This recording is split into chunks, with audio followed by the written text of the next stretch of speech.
এক ব্যক্তি জানতে চাইছেন যে রোজা রেখে টুথপেস্ট ব্যবহার করা যাবে?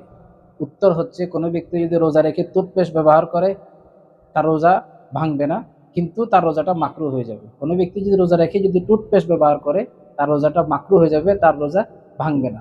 এখন না ভাঙ্গার কারণ কি?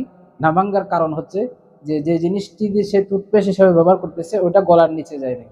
আমাদের রোজা ভাঙ্গার একেবারে মূল কারণ হচ্ছে গলার নিচে যেতে হবে কোনো জিনিস। সুতরাং যে টুথপেস্ট ব্যবহার করছে ওই জিনিসটি সে মুখ থেকে ফেলে দিছে, ভিতরে প্রবেশ করে নাই, এই জন্য তার রোজা ভাঙে নাই। আচ্ছা, মাকরু হওয়ার কারণ কি?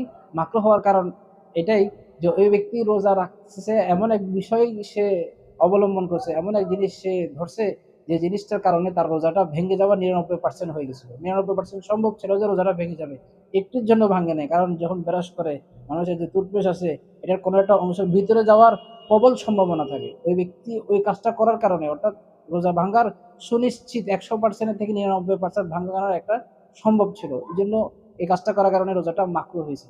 একটা প্রশ্ন হচ্ছে, কোনো জিনিসের স্বাদ গ্রহণ করলে রোজা ভাঙবে? স্বাদ গ্রহণ করলে কিন্তু রোজা ভাঙবে না।